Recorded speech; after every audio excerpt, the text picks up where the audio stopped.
من يهده الله فلا مضل له ومن يضلل فلا هادي له ونشهد أن لا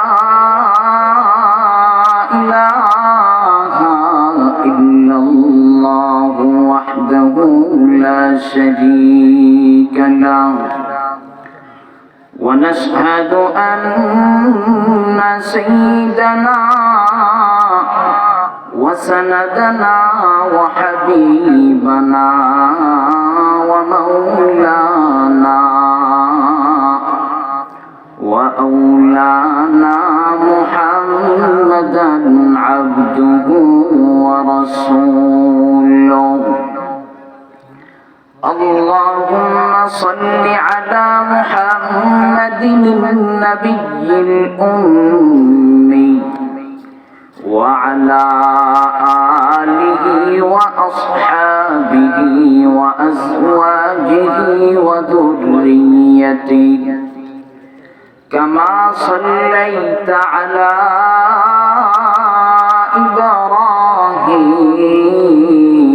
إبراهيم وعلى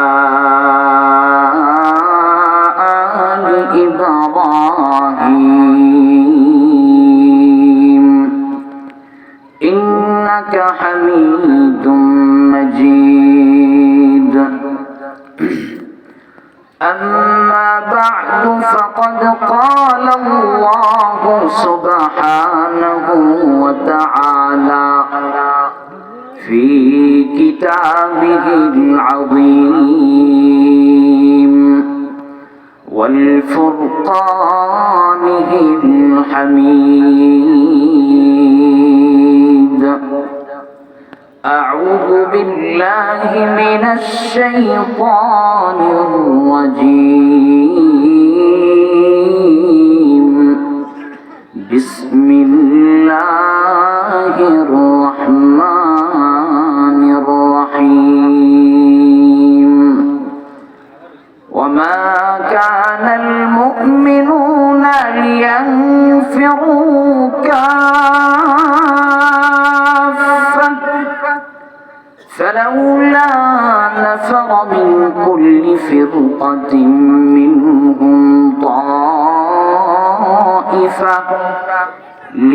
ليتفقهوا في الدين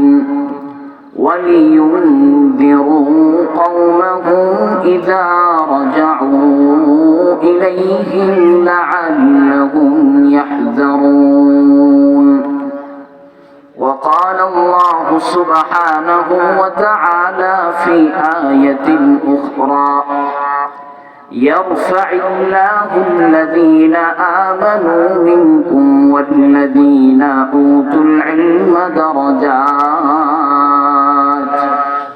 وقال رسول الله صلى الله عليه وآله وسلم من سلك طريقا يلتمس فيه علما سهل الله له طريقا إلى الجنة أو كما قال النبي عليه الصلاة والسلام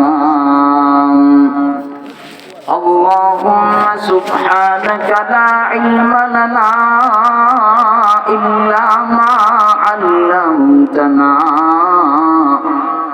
إنك أنت العليم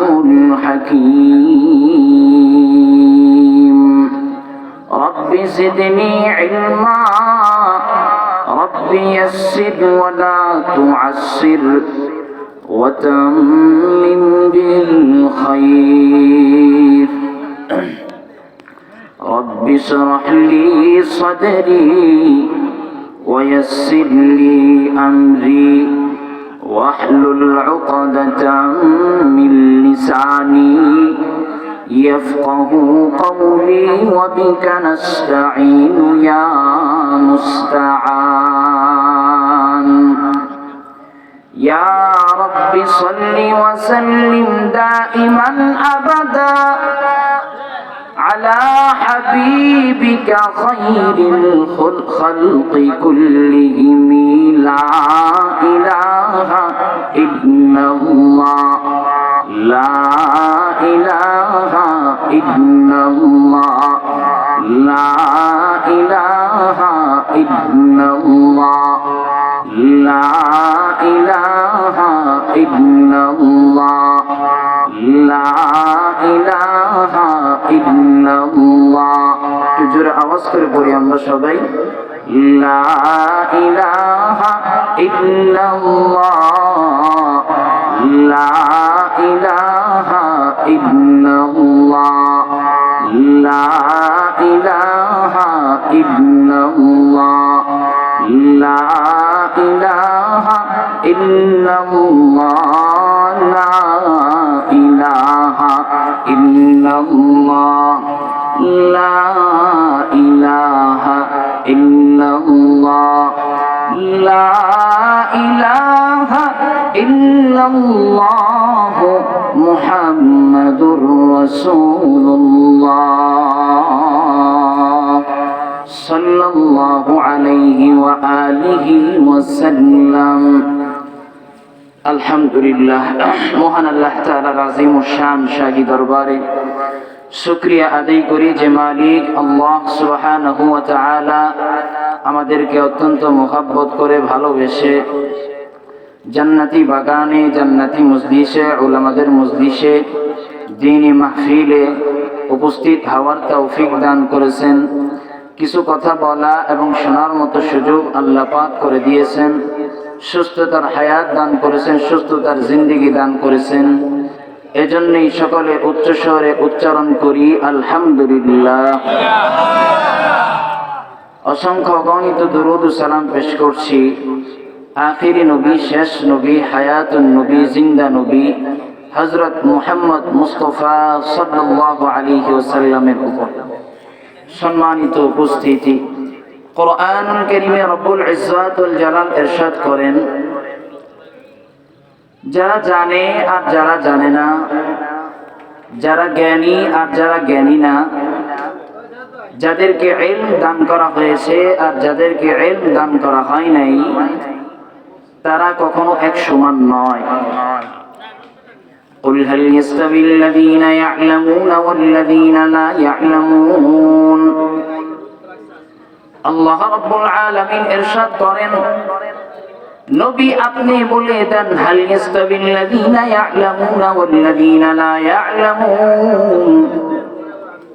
দুনিয়ার মানুষেরা, দুনিয়ার মানুষদের মধ্যে যারা জানে আর যারা জানে না, যারা জ্ঞানী আর যারা জ্ঞানী না, তারা কখনো এক সমান হতে পারে না।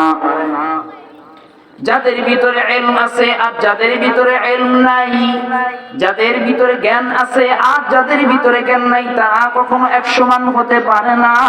কথাটা কার? আর একটু জোরে বলেন কার? কোরআনুল কারীমে অন্যত্র আল্লাহ বলেন, কুল হাল ইয়াস্তাবিল আ'মা ওয়াল বাসীর। যারা চোখে দেখে আর যারা চোখে দেখে না, তারা কখনো এক সমান হতে পারে না। যেই ব্যক্তি অন্ধ, ওই ব্যক্তি একা একা পথ চলতে পারে না। আর যেই ব্যক্তি চোখে দেখে, ওই ব্যক্তিকে পথ দেখানোর মতো কোনো লোক লাগে না।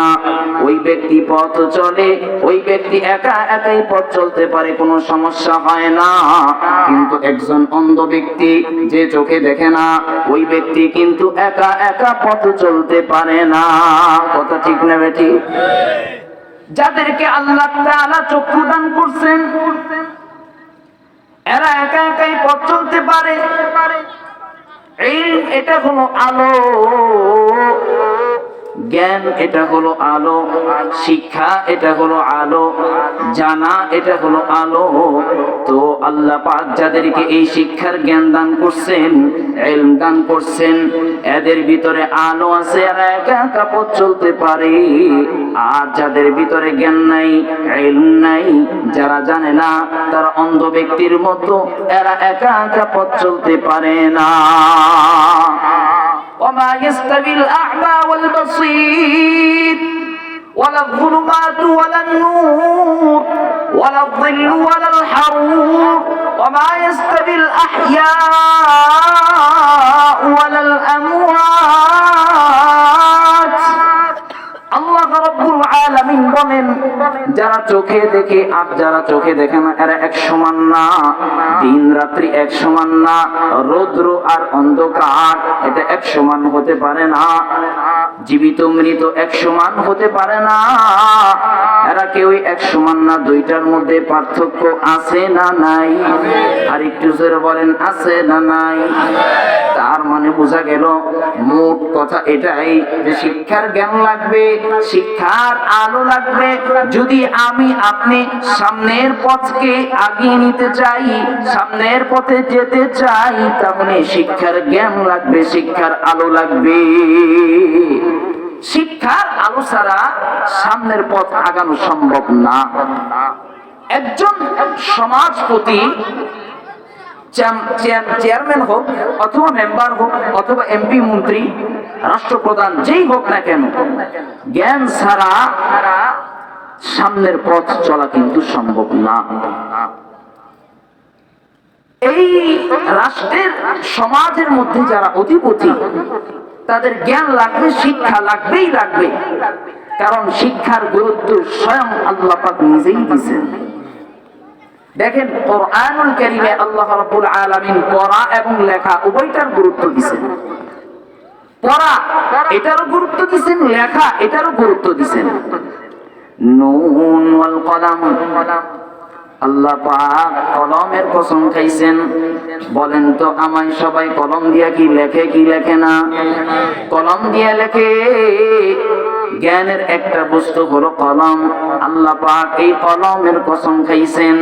এমনিতেই আল্লাহ পাকের কথা অনেক দামি, অনেক মূল্যবান, কিন্তু এরপরও আল্লাহ পাক কসম খাইছেন। তার মানে বোঝা যায় লেখার গুরুত্ব কম না বেশি। কলমকে আল্লাহ তাআলা সর্বপ্রথম সৃষ্টি করছেন। এবার সৃষ্টি করার পরে কলমকে বললেন, কলম তুমি লেখো, উক্তুব তুমি লেখো। কলম জবাব দেয়, মাযা আকতুবু, মালিক আমি কি লিখবো? কলম বলে, আল্লাহ তাআলা উত্তর দেয়, কলম তুমি পৃথিবীর শুরু থেকে শেষ পর্যন্ত প্রত্যেকটা বস্তুর তাকদীর তুমি লেখো। তাহলে লেখা এটার গুরুত্ব আছে না নাই? পড়া এটার গুরুত্ব আছে। ইকরা বিসমি রাব্বিকাল্লাযী খালাক। ইসলামের সর্বপ্রথম বাণী, সর্বপ্রথম ওহী নবীর উপরে আসছেন। ইকরা, নবী আপনি পড়ুন।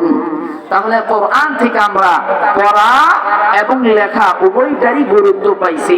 এবার আমি আপনাদেরকে জিজ্ঞেস করি, আমাদেরকে এই পড়া এবং লেখার গুরুত্ব দিতে হবে কি হবে না? এবার আসেন, যারা শিক্ষা অর্জন করে তাদের গুরুত্বটা কেমন? আল্লাহ রাব্বুল আলামিন নূরের তৈরি ফেরেশতাদের থেকেও মাটির তৈরি আদমের দাম বাড়ায় দিয়েছে। জোরে বলেন আল্লাহু আকবার।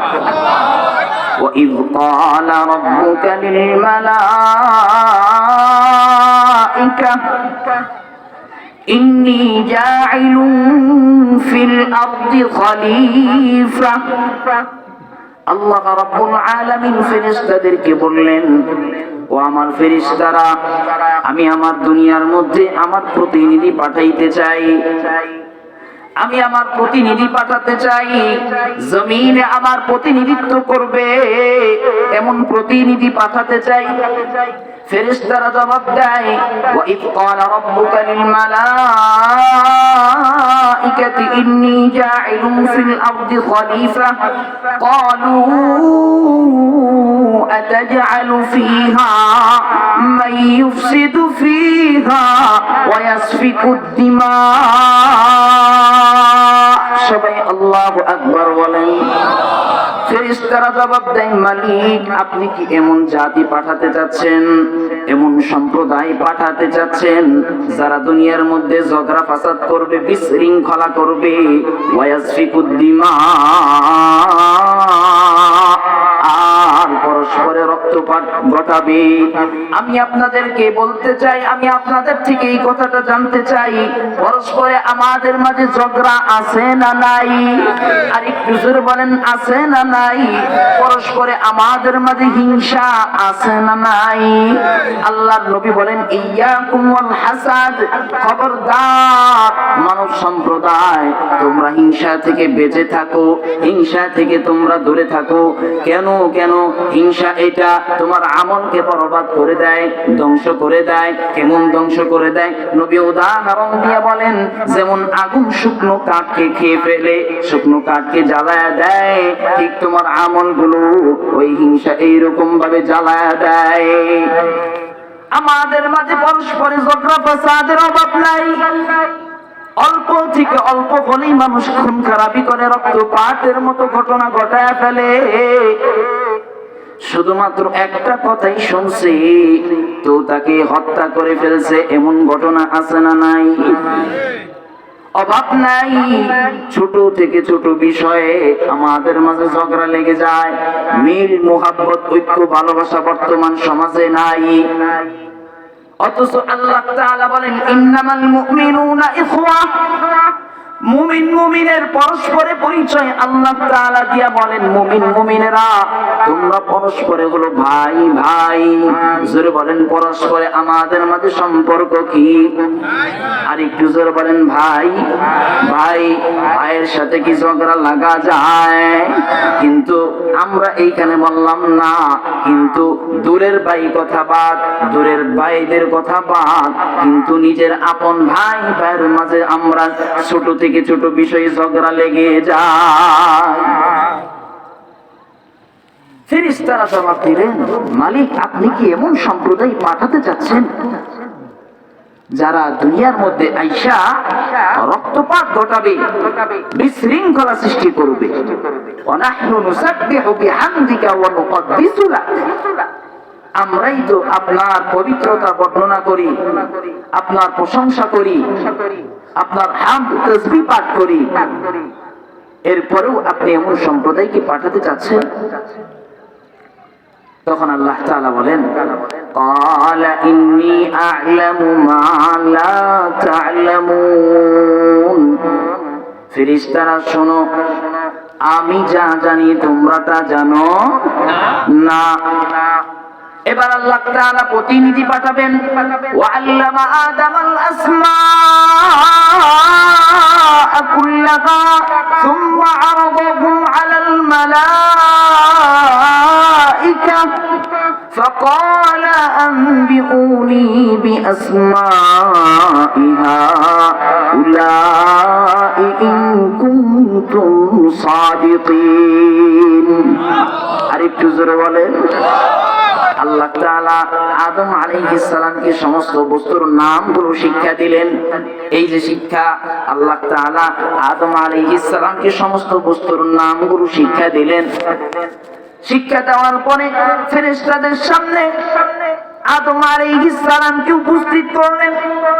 আদম আলাইহিস সালামের সামনে ফেরেশতাদেরকে বললেন, ও আমার ফেরেশতারা, তোমরা এই সমস্ত জিনিসগুলোর নাম বলে দাও, এই সমস্ত জিনিসের ইলম আমাকে জানায় দাও, যদি তোমরা সত্যবাদী হয়ে থাকো। এবার ফেরেশতারা জবাব দেয়, ক্বালু সুবহানাকা লা ইলমা লানা ইল্লা মা আল্লামতানা ইন্নাকা আনতাল আলিমুল হাকীম।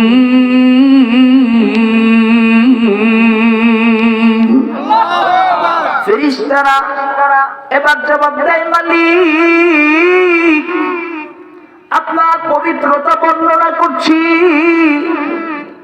আপনি আমাদেরকে যে জ্ঞান শিক্ষা দিয়েছেন, যে ইলম আমাদেরকে জানাইছেন, আমরা কেবল ততটুকুই জানি, এর বাহিরে বেশি কিছু জানি না, এর বাহিরে বেশি কিছু অতিরিক্ত আমাদের জানা নাই, আমরা জানি না।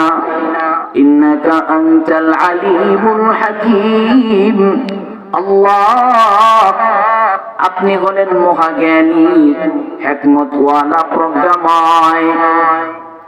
এবার আল্লাহ তাআলা আদম পয়গম্বরকে বললেন, ক্বালা ইয়া আদম আনবিহুম বিআসমাইহিম।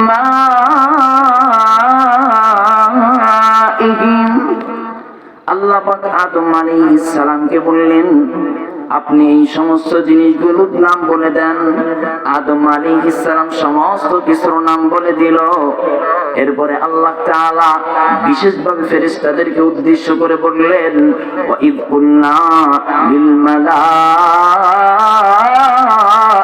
ইসজুদু লি আদম। আল্লাহ তাআলা ফেরেশতাদেরকে উদ্দেশ্য করে বললেন, ও আমার ফেরেশতারা, তোমরা আদমকে সিজদা করো। ফাসাজাদু ইল্লা ইবলিস আবা ওয়াস্তাকবারা ওয়া কানা মিনাল কাফিরিন। ফেরেশতাদেরকে উদ্দেশ্য করে বললেন, আদম পয়গম্বরকে সিজদা করো। সব ফেরেশতারা সিজদা করলেন, সকলেই সিজদা করলেন। একজন সিজদা করলেন না, তার নামটা একটু আমি শুনতে চাই। ইবলিস সিজদা করলো না, অস্বীকার করলো, অহংকার প্রদর্শন করলো, ফলে সে কাফের সম্প্রদায়ের অন্তর্ভুক্ত হয়ে গেল। এই এত ৩-৪টা আয়াতের মধ্যে কি শিক্ষা আল্লাহ পাক আমাদেরকে দিয়েছেন? আল্লাহ পাক জমিনের মধ্যে প্রতিনিধি পাঠাইছেন। পাঠানোর পরে কি দ্বারা তৈরি করছেন আল্লাহ তাআলা? বলে মাটি দ্বারা আল্লাহ তাআলা বনি আদমকে তৈরি করেছেন। মাটি দ্বারা তৈরি করার পরে নূরের তৈরি ফেরেশতাদেরকে বললেন, তোমরা এই মাটির তৈরি আদমকে সিজদা করো। মাটির তৈরি আদমকে সিজদা করো কেন? এখানে আল্লাহ তাআলা শিক্ষার বিষয়টা ঢুকায় দিয়েছেন যে এই সমস্ত বস্তুগুলোর নাম জানে, এই মাটির তৈরি আদমের ভিতরে এই সমস্ত জিনিসের ইলম জ্ঞান আছে, বিদায় তাকে সিজদা করো। মাটি এটা তো আমরা পাড়াই, পা দিয়ে পাড়াই। নূর তো দামি জিনিস, কিন্তু একমাত্র শিক্ষার কারণে নূরের তৈরি ফেরেশতাদের চেয়েও মাটির তৈরি আদমের দাম বেড়ে গেছে। আল্লাহু আকবার। এবার বলেন, আমাদেরকে কি শিক্ষা গ্রহণ করতে হবে কি হবে না? এখন আমি আপনাদেরকে আরেকটা কথা জানতে চাই আপনাদের থেকে। আমরা সবাই কি মুসলিম না মুসলিম না? আমাদের পরিচয় কি? আর একটু জোরে বলেন। পিছনের বাইরে আওয়াজ করতেছে না, একটু জোরে বলেন। আমাদের সকলের পরিচয় হলো আমরা মুসলিম। আমাদের সৃষ্টিকর্তা কে? আর একটু জোরে বলেন কে? আমাদের সৃষ্টিকর্তা কয়জন? আমাদের সৃষ্টিকর্তা আল্লাহ। আমরা হলাম মুসলিম। তো এখন কথা হলো, শিক্ষা ছাড়া যেহেতু চলা যায় না, শিক্ষার যেহেতু গুরুত্ব আছে, শিক্ষার যেহেতু মূল্যায়ন আছে, ইলমের যেহেতু কদর আছে, বিদায় আমাদেরকে ইলম শিখতে হবে। এখন কথা হলো, কোন জ্ঞান আমরা শিখব? এটা হলো প্রশ্ন। আমাদের দেশে 2 ধরনের শিক্ষা ব্যবস্থা চালু রয়েছে। কয় ধরনের? 2 ধরনের। একটা হলো ধর্মীয় শিক্ষা, কোরআনের শিক্ষা, আখিরাতের শিক্ষা, পরকালের শিক্ষা। আরেকটা হলো জাগতিক শিক্ষা, দুনিয়ার শিক্ষা। এই 2 ধরনের শিক্ষা ব্যবস্থা আমাদের বাংলাদেশে চালু রয়েছে। এখন 2 শিক্ষা ব্যবস্থা আপনার সামনে। এখন আপনার মধ্যে প্রশ্ন যে কোন শিক্ষা আমি গ্রহণ করব? ধর্মীয় শিক্ষা গ্রহণ করব না জাগতিক শিক্ষা গ্রহণ করব? এটা শুধু আমি আপনি বললে হবে না, স্বয়ং আল্লাহ পাক নিজেই বইলা দিছেন ধর্মীয় শিক্ষার মান তার নিকটে আছে। আমরা মুসলিম, আমাদের সৃষ্টিকর্তা আল্লাহ, কাজেই আল্লাহর নিকটে যেই শিক্ষার দাম আছে, আমরা মুসলিম হিসাবে সেই শিক্ষাকেই গ্রহণ করব। জোরে বলেন ঠিক কিনা? আর-রহমান আল্লামাল কুরআন খালাকাল ইনসান। সূরা রহমান শুরুতে আল্লাহ পাক বইলা দিয়েছেন, আর-রহমান আল্লামাল কুরআন খালাকাল ইনসান। আল্লাহ রাব্বুল আলামিন বইলা দিয়েছেন, আর-রহমান অতি দয়ালু রহমান আল্লাহ। আল্লামাল কুরআন, রহমানকে বলে যিনি কোরআন শিক্ষা দিছে। জোরে বলেন, রহমানকে যিনি কোরআন শিক্ষা দিছে। খালাকাল ইনসান, 3 নম্বর আয়াতে আল্লাহ বলেন রহমানের আরেকটা পরিচয় হলো যিনি মানুষ সৃষ্টি করছেন। এবার এখানে আয়াতের দিকে খেয়াল করেন, সিরিয়ালের দিকে খেয়াল করেন। আর রহমান আল্লামাল কুরআন খালাকাল ইনসান, আগে আল্লাহ তাআলা শিক্ষার কথা আনলেন, আগে আল্লাহ তাআলা জ্ঞানের কথা আনলেন, ইলমের কথা আগে আনলেন, এরপরে আল্লাহ তাআলা মানুষ সৃষ্টির কথা আনলেন। আমি আপনাদেরকে জিজ্ঞেস করি, জন্ম আগে না শিক্ষা আগে? একটু আওয়াজ করে সবাই বলেন, জন্ম আগে না শিক্ষা আগে? তো আল্লাহ তাআলা কেন জন্মের কথা আগে আনলেন না, শিক্ষার কথা কেন আগে আনলেন? আল্লাহ তাআলা কি নিয়মের বাহিরে কথা বলছেন নাকি? বলে না, না, নিয়মের বাহিরে আল্লাহ পাক কথা বলে নাই। বলে তাহলে কারণটা কি? আগে আল্লাহ তাআলা শিক্ষার কথা আনলেন, পরে আল্লাহ তাআলা মানুষ সৃষ্টির কথা আনলেন। বলে জন্ম নিলেই প্রকৃত মানুষ হওয়া যায় না, মানুষ হলো 2 প্রকার। জোরে বলেন কয় প্রকার? আর একটু জোরে বলেন কয় প্রকার? সবাই আমার দিকে তাকান, মানুষ উঠবে, আসবে, যাবে, সবই হবে। আপনারা কথা শুনতেছেন, সবাই আমার দিকে তাকান। এদিক সেদিক তাকালে মন অন্যদিকে চলে যায়, কথা বলা মজা পাওয়া যায় না। যাই হোক, আল্লাহ পাক আমল করার তৌফিক দান করুক। তাহলে মানুষ কয় প্রকার? 2 প্রকার। একটা হলো জন্মগত মানুষ, আরেকটা হলো গুণগত মানুষ। জোরে বলেন, একটা হলো জন্মগত মানুষ, আরেকটা হলো গুণগত মানুষ। তো আল্লাহ তাআলা এটাই বুঝাতে চাচ্ছেন, ও দুনিয়ার মানব মণ্ডলী শোনো, জন্ম নিলেই মানুষ হওয়া, প্রকৃত মানুষ হওয়া যায় না। জন্মগত মানুষ হতে পারবে, তবে মনে রাখো খাঁটি মানুষ হওয়া যায় না, গুণগত মানুষ হওয়া যায় না। জোরে বলেন ঠিক কিনা? আর রহমান আল্লামাল কুরআন খালাকাল ইনসান, আল্লাহ তাআলা বললেন মানুষের আরে শোনো, আল্লাহ তাআলা আগে কোরআন শিখাইলেন, আগে শিক্ষা দিলেন, এরপর মানুষ সৃষ্টি করলেন। মানে হইল জন্মগতভাবেই যদি জন্ম নেওয়া হয়, যদি শিক্ষা না থাকে, ওই মানুষটা প্রকৃত মানুষ না, ওই মানুষটা খাঁটি মানুষ না। বলে শিক্ষা নাও, এরপরেই প্রকৃত মানুষ হও। জোরে বলেন ঠিক কিনা? তাহলে শিক্ষা গ্রহণ করতে হবে। যদি আমরা খাঁটি মানুষ হতে চাই, গুণগত মানুষ হতে চাই, ভালো মানুষ হতে চাই, তাহলে আমাদের শিক্ষা গ্রহণ করা লাগবে। শিক্ষা ছাড়া কোনো রাস্তা নাই। আর শিক্ষার মধ্যে কোন শিক্ষা গ্রহণ করতে হবে? বলে কোরআনের শিক্ষা। কোরআনের শিক্ষা কেন কেন গ্রহণ করবা? ধর্মীয় শিক্ষা কেন গ্রহণ করবা? বলে আখিরাতের শিক্ষা কেন গ্রহণ করবা? আল্লাহ তাআলা বলেন আলিফ লাম রা, আলিফ লাম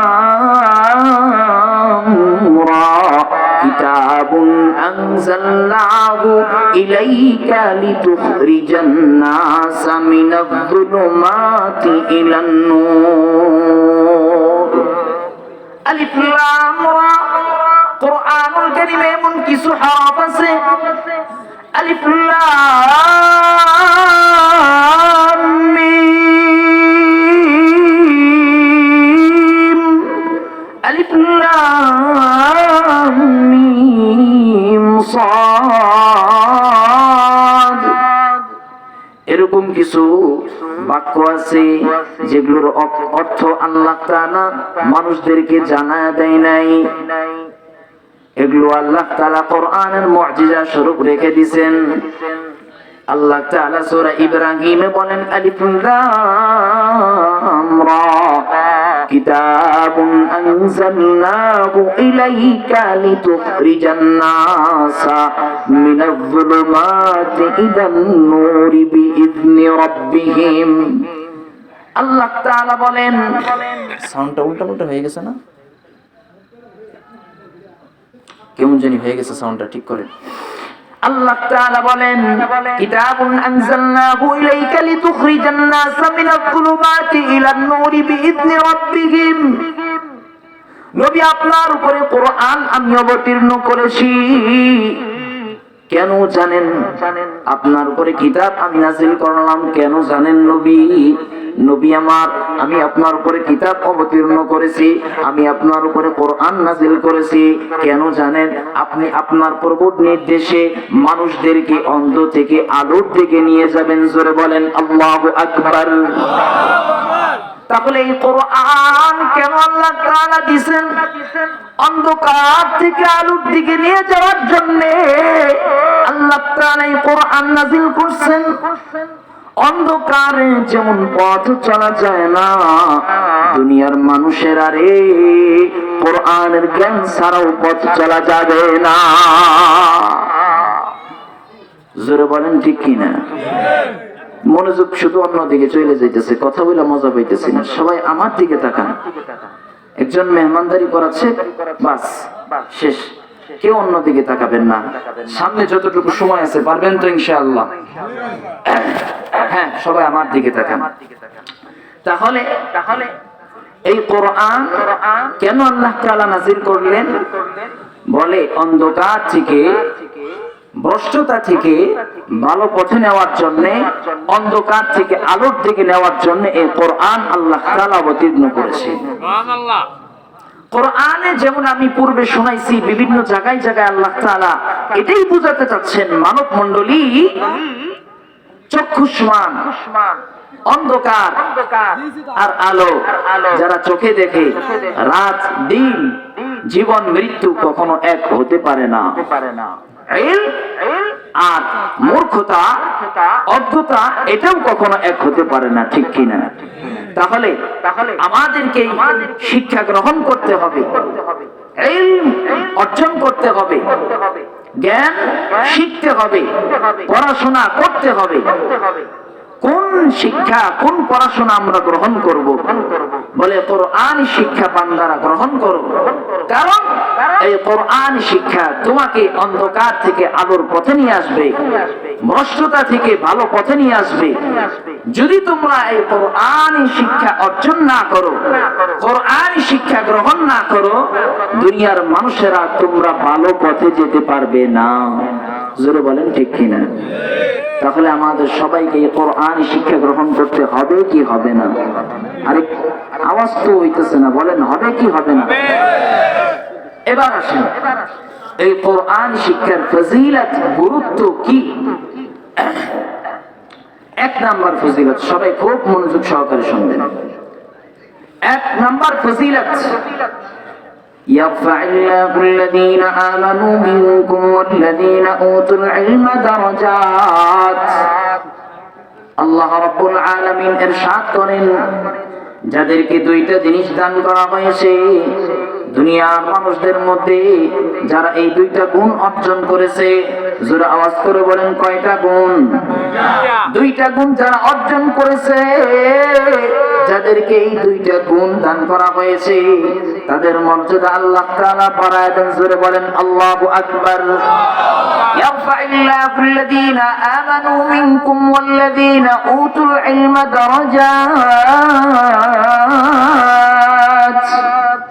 আল্লাহ রাব্বুল আলামিন বলেন, তোমাদের মধ্যে যারা ঈমানদার, এক নাম্বার গুণ, তোমাদের মধ্যে যারা ঈমানদার, আমরা এখানে যারা আছি সবাই তো ঈমানদার। জোরে বলি আলহামদুলিল্লাহ। সবাই আমরা কি ঈমানদার? সবাই একবার কালিমাটা পড়ে নেই, লা ইলাহা ইল্লাল্লাহু মুহাম্মাদুর রাসূলুল্লাহ।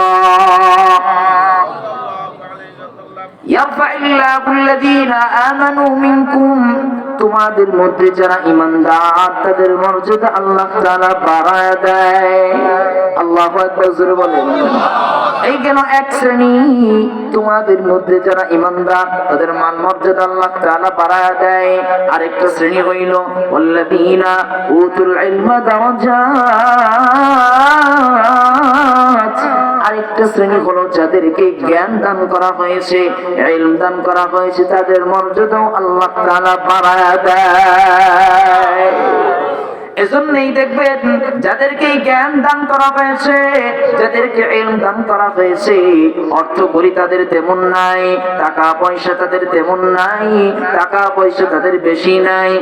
যা দেখেন মসজিদের মুসল্লায় ওই ব্যক্তিটাই ইমাম, পিছনে কিন্তু কোটি কোটি লক্ষ লক্ষ টাকার মালিক তার পিছনে ইক্তিদা করে।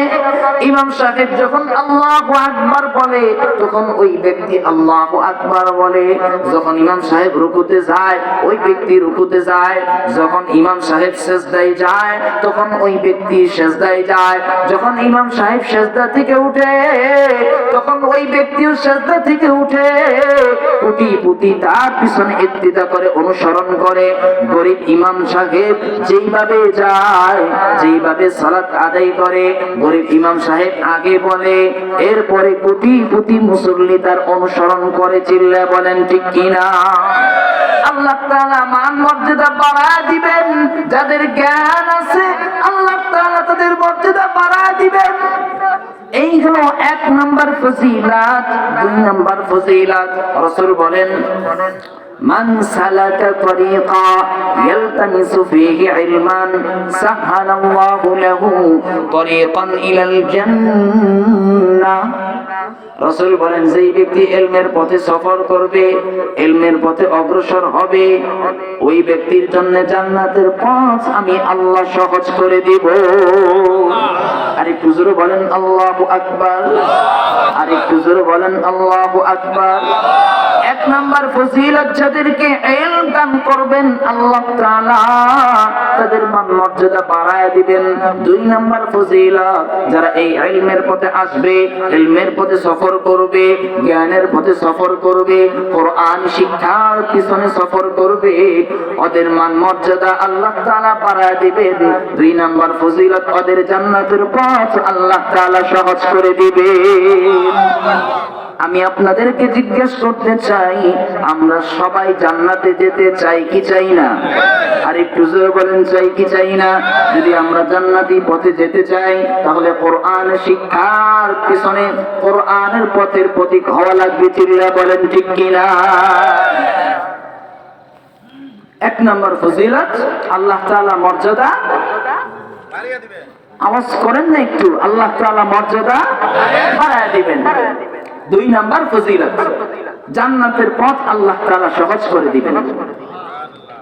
আরেকটা হাদিস আল্লাহ রাসূল বলেন, কোন বান্দা যখন শিক্ষা গ্রহণ করে ওই ব্যক্তিকে তালিবুল ইলম বলা হয়, আর ওই ব্যক্তির পায়ের তলে আল্লাহ তাআলা নূরের পর্দা বিছায় দেন। ফেরেশতাদের নূরের, ফেরেশতাদের পাখা বিছায় দেয়। এতটাই মর্যাদাপূর্ণ এই জ্ঞান যারা শিখে তাদের জন্য। قال رسول الله صلى الله عليه وآله وسلم, নবীজি সাল্লাল্লাহু আলাইহি ওয়াসাল্লাম ইরশাদ করেন, খায়রুকুম মান তাআল্লামাল কুরআন ওয়া আল্লামা। 4 নম্বর ফজিলত, তোমাদের মধ্যে 2টা শ্রেণী সর্বোত্তম, তোমাদের মধ্যে 2টা শ্রেণী সর্বোৎকৃষ্ট, এদের থেকে দামি শ্রেণী আর নাই। জোরে বলেন কয় শ্রেণী? 2 শ্রেণী। 1 নম্বর হলো মান তাআল্লামাল কুরআনা, যেই ব্যক্তি কোরআন শিখে, যারা কোরআন শিখে। 1 নম্বর শ্রেণী আল্লাহ রাসূল বলেন যারা কোরআন শিখে, যারা কোরআন শিখে এরাই হলো দুনিয়ার মধ্যে সর্বশ্রেষ্ঠ। আরেক শ্রেণী হলো আল্লামা, যারা এই কোরআন শিক্ষা দেয় এরাও হলো সর্বশ্রেষ্ঠ। চিৎকার মেরে বলেন আল্লাহু আকবার। এবার বলেন যারা কোরআন শিখে আর যারা শিখে তাদের দাম কে দিবেন? আমাদেরকেও দাম দিতে হবে কি হবে না? আরেকটা কথা, আমাদেরকে কি এই দাম, আমরা কি এই দাম পেতে চাই? আর একটু জোরে বলেন। একটা কথা আছে, শিক্ষার কোনো বয়স নাই। কথাটা ঠিক, কিন্তু শিক্ষার সময় নাই আমাদের, এইটাও ঠিক। কিন্তু শিক্ষার কোনো বয়স নাই এই কথাটা ঠিক, কিন্তু শিক্ষার সময় নাই এই কথাটাও ঠিক। জোরে বলেন। এক ব্যস্ততার পরে আরেক ব্যস্ততা, অমুক ব্যস্ততা তমুক ব্যস্ততা লেগেই থাকে, লেগেই থাকে, ব্যস্ততার পর ব্যস্ততা, ব্যস্ততা আসতেই থাকে, শিখার আর সময় হয় না। কপাল পোড়া মুসলমান, এর থেকে বড় কপাল পরা আর কেউ হতে পারে না। এতটা সময় পার করে ফেলেছি, 60-70 বছর হয়ে গেছে, এত ফজিলতপূর্ণ শিক্ষা আমরা শিক্ষা গ্রহণ করতে পারলাম না।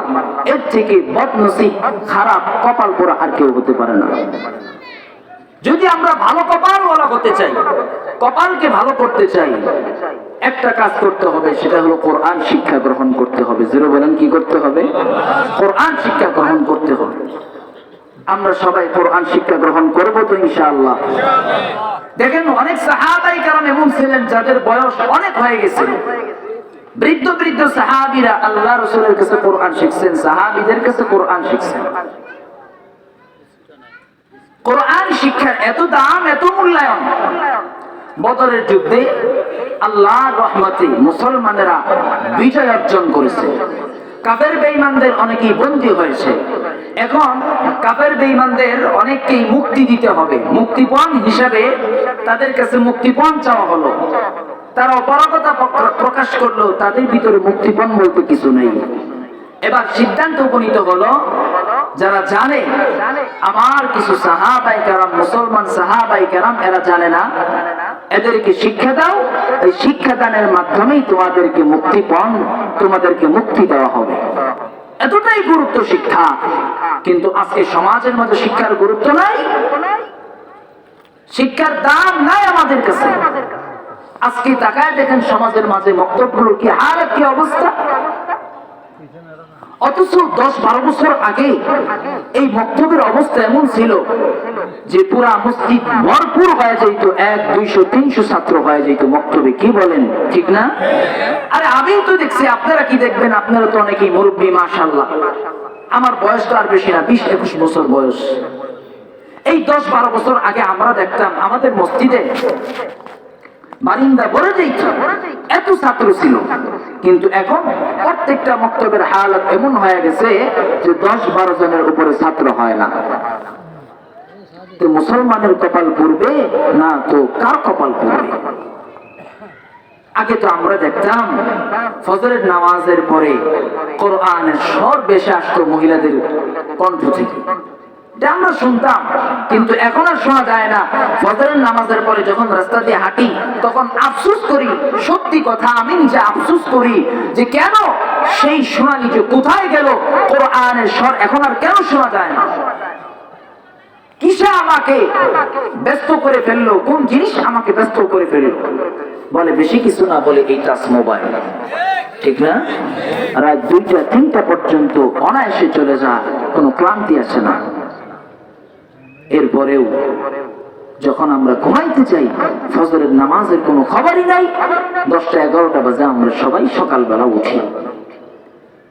যদি আমাদের হালত এটাই হয়, মনে রাখবেন এই সমাজে কখনো শান্তি আসবে না। যদি আমরা শান্তিময় সমাজ করতে চাই, আদর্শ সমাজ করতে চাই, তাহলে আমাদেরকে কোরআন শিক্ষায় শিক্ষিত হওয়া লাগবে। এছাড়া বিকল্প কোনো পথ নাই। চিৎকার মেরে বলেন, ঠিক কিনা?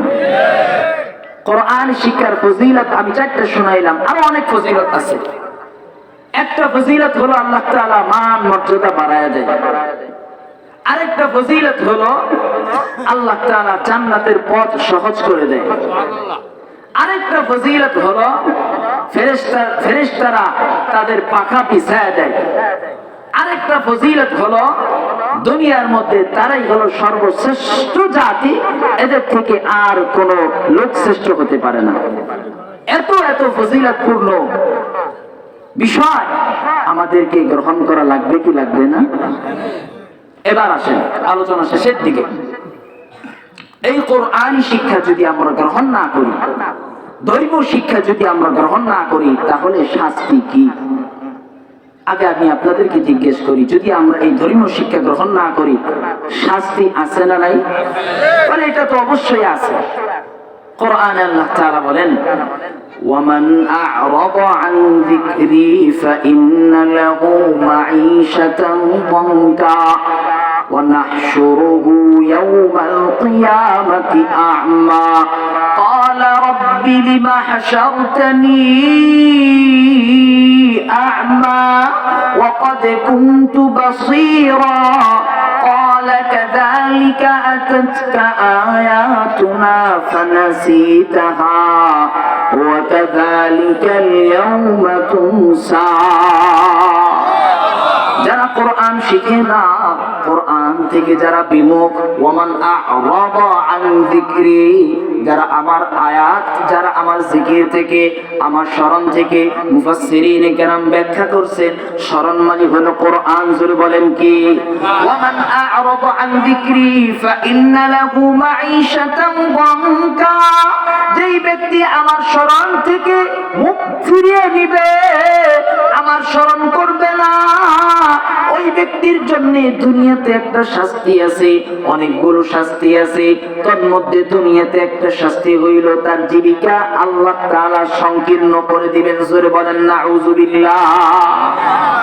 অনেক টাকার সম্পদ আপনি কামাই করবেন, লক্ষ কোটি কোটি টাকার মালিক আপনি হবেন, তালার মালিক আপনি হবেন, ফ্ল্যাটের মালিক হবেন, ঢাকার শহরে আপনার ফ্ল্যাট থাকবে, আপনার টাকা সম্পত্তির কোনো কমতি নাই,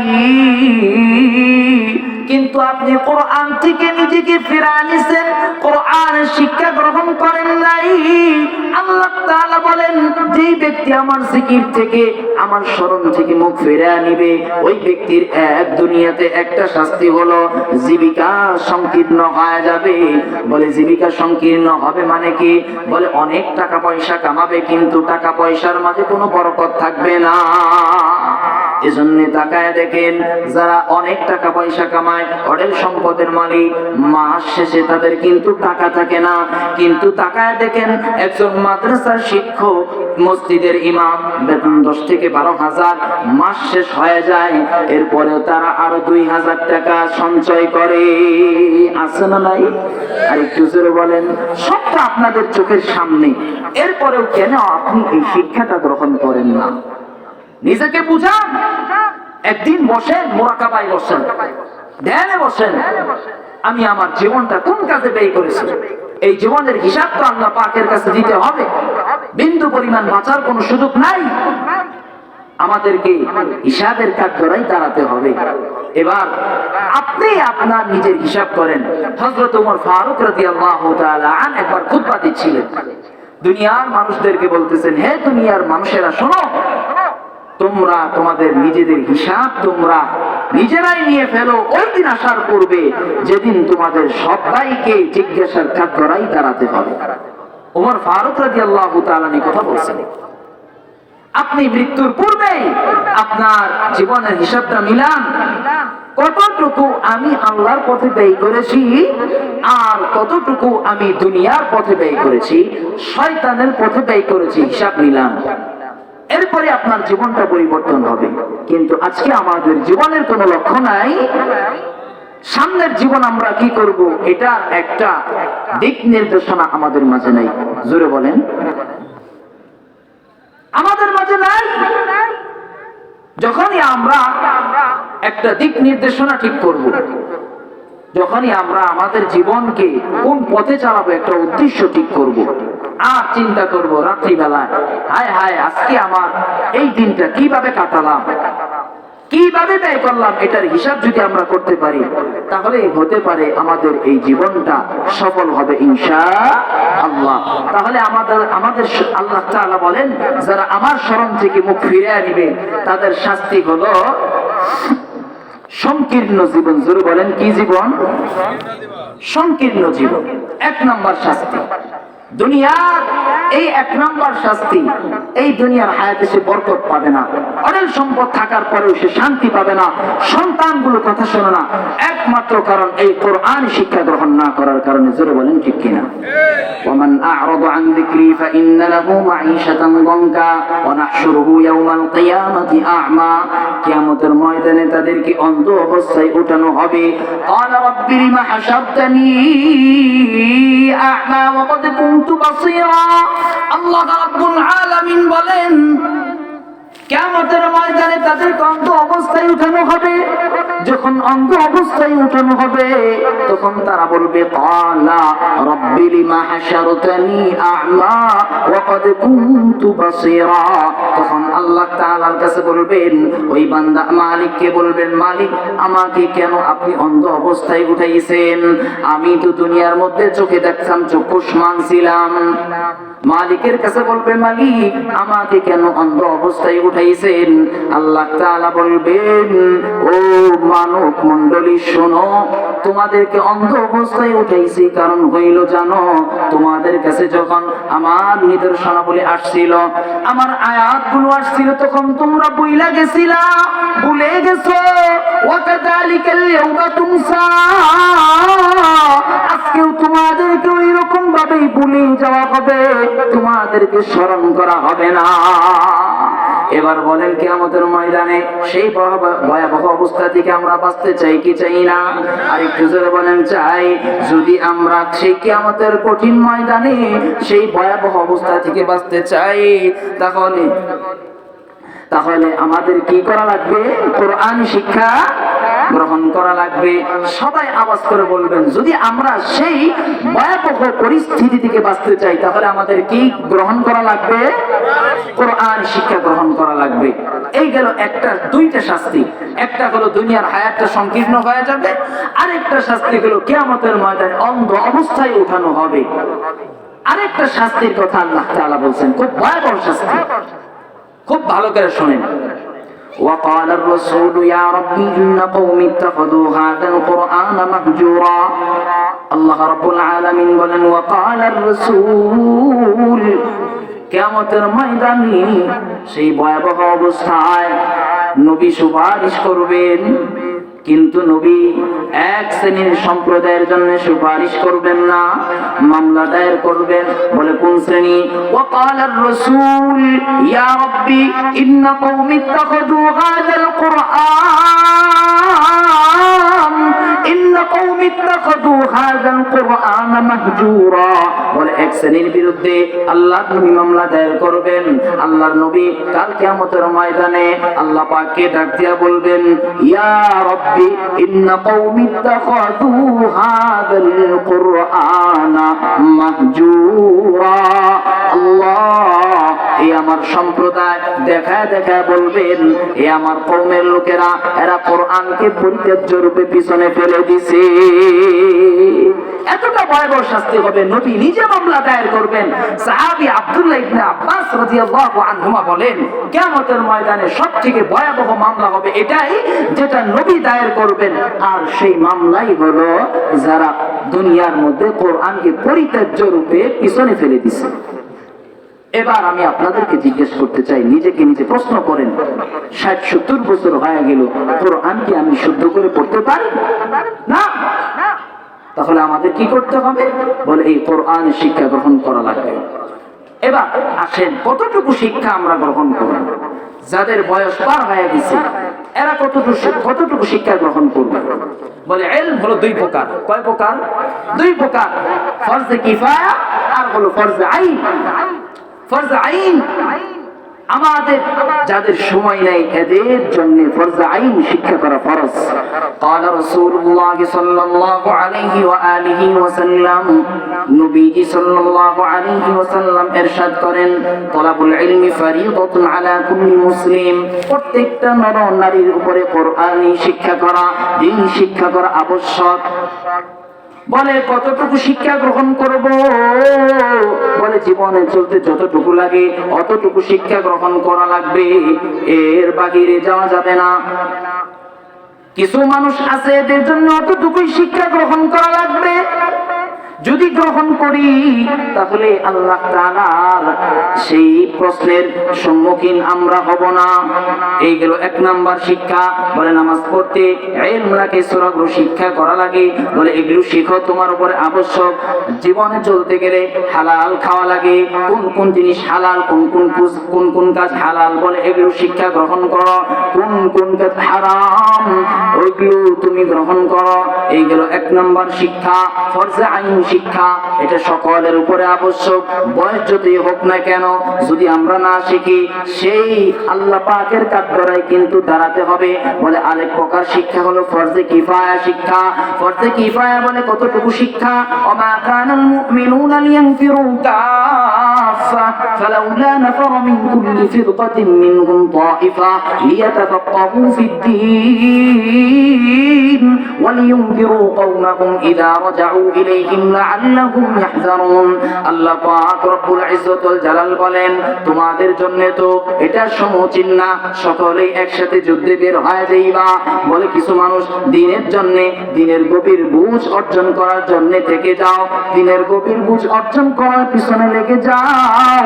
কোরআন হাদিসে যা বলছে সব জ্ঞান অর্জন করো। তোমাদের মধ্যে বড় বড় দল থেকে মুষ্টিময় কিছু লোক যদি যায় তখন সকলের পক্ষ থেকে আদায় হয়ে যাবে। ওই ব্যক্তি তোমাদেরকে শিখাবে, ওয়ালিয়ুনযিরু কওমাহুম, ওই ব্যক্তি তাদের কওমকে সতর্ক করবে। বলে বড় বড় দলের মধ্য থেকে অল্প কিছু লোক যদি জ্ঞান অর্জন করার পিছনে লেগে যায়, দিনের গভীর বুঝ অর্জন করার পিছনে লেগে যায়, বলে এটাই সকলের জন্য যথেষ্ট হয়ে যাবে। তাহলে মুহতারাম হাজিরিন, আমি আমার আলোচনার মূল বিষয়টা এটাই বোঝাতে চাচ্ছি যে আমাদের সকলকে কোরআন শিক্ষা গ্রহণ করা লাগবে। এই কোরআন শিক্ষা গ্রহণ করার পরে এই কোরআন শিক্ষা গ্রহণ করার জন্য কয়েকটা সিস্টেম আমাদের বাংলাদেশে চালু রয়েছে। সব থেকে গুরুত্বপূর্ণ শিক্ষা হলো মাদ্রাসা। এই ভবন এটা হলো সব থেকে দামি গুরুত্বপূর্ণ শিক্ষা। বাল্লিগু আন্নী ওয়ালাউ আয়া, রাসূল বইলা গেছেন তোমরা যা শিখবা আমার পক্ষ থেকে যা জানবা তোমরা দুনিয়ার মানুষদেরকে ওই সমস্ত কিছু জানায় দিবা। বলে জানানোর জন্য একটা সিস্টেম পদ্ধতি লাগে। বলে এই সমস্ত ফুরকানিয়া মাদ্রাসাগুলো হলো একটা পদ্ধতি। আল্লাহ রাসূল মক্কাতেও মাদ্রাসা কায়েম করছেন, মদিনাতেও দারুল আরকাম কায়েম করছেন, সাহাবাদেরকে কোরআন শিক্ষা দিবেন। তো আপনাদের এই ফুরকানিয়া মাদ্রাসা এটাও দ্বীনি একটা মারকাজ, সেই মক্কা মদিনার একটা মারকাজ। এখানে কোরআন চর্চা হয়, কোরআনের চর্চা হয়, কোরআনের শিক্ষা গ্রহণ করে। আমি আপনাদের সবাইকে জিজ্ঞাসা করি, এই ইদারা, এই মক্তবের আমাদেরকে হেফাজত করতে হবে কি হবে না? এই মক্তবকে হেফাজত করার জন্য তিনটা জিনিস লাগবে। একটা হলো মানুষ, রিজাল মানুষ। আপনি নিজেও সাহায্য সহযোগিতা করবেন টাকা পয়সা দিয়ে, এক প্রকার সাহায্য সহযোগিতা। আরেক প্রকার সাহায্য সহযোগিতা হলো সন্তান দিয়ে সাহায্য সহযোগিতা। নিজের সন্তান নাই তো ভাই বোনের সন্তান আছে, তাদেরকে দিয়ে সাহায্য সহযোগিতা করবেন তো ইনশাআল্লাহ। আরেকটা সেটা হলো যে মুহাব্বত। এই ফুরকানিয়া মাদ্রাসার প্রতি মুহাব্বত লাগবে। আপনারা সবাই এই ফুরকানিয়া মাদ্রাসার প্রতি মুহাব্বত করবেন তো ইনশাআল্লাহ। আরেকটু জোরে বলেন, করবেন তো ইনশাআল্লাহ। পিছনের বাইরে আওয়াজ করতেছে না, করবেন তো ইনশাআল্লাহ। আরেকটা জিনিস সেটা হলো দোয়া লাগবে। জোরে বলেন কি? দোয়া লাগবে। আর দোয়া মুখুল ইবাদা। রাসূল বইলা গেছেন দোয়া হলো ইবাদতের মগজ। আর দোয়া হুয়াল ইবাদা। রাসূল আরেক জায়গায় বলছেন দোয়াই হলো ইবাদত। এতটা দামি গুরুত্বপূর্ণ একটা জিনিস হলো দোয়া। এই মাদ্রাসার জন্য দোয়া করবেন। যেহেতু প্রায় কত বছর হয়েছে এই মাদ্রাসা? প্রায় 158। দেখছেন কত বছর যাবত এই ফুরকানিয়া মাদ্রাসা ছিল, মাঝখানে কিছু বন্ধ হয়ে গেছে, আবার চালু করছে। এখন আমি আপনাদেরকে বলতে চাই, এই কোরআন শিক্ষা কি বন্ধ হয়ে যাক? এটা আপনারা চান? যদি না চান তাহলে আমাদের সবাইকে এই ফুরকানিয়া মাদ্রাসার পিছনে সহযোগিতা করতে হবে কি হবে না? যে যেইভাবে পারেন, আপনার একটা কথার দ্বারাও সাহায্য সহযোগিতা হতে পারে। আপনি একটা কথা বলছেন এই মাদ্রাসার জন্য কল্যাণকর উপকার, সেটা আপনি করবেন ইনশাআল্লাহ। আল্লাহ পাক আমাদের সবাইকে কথাগুলোর উপর পরিপূর্ণভাবে আমল করার তৌফিক দান করুক। হুজুর বলে আমিন। দোয়া চাই। আজকের মতো এখানেই শেষ। ইনশাআল্লাহ যদি আল্লাহ চায় সামনে কখনো কথা হবে। ওমা তাওফীক ইল্লা বিল্লাহ। ফাযকুরুনি আযকুরকুম ওয়াশকুরুনি ওয়া লা তাকফুরুন। আসসালামু আলাইকুম ওয়া রাহমাতুল্লাহ। মাশাআল্লাহ, জাযাকাল্লাহ। মহান আল্লাহ পাক রব্বুল আলামিন আমাদেরকে এই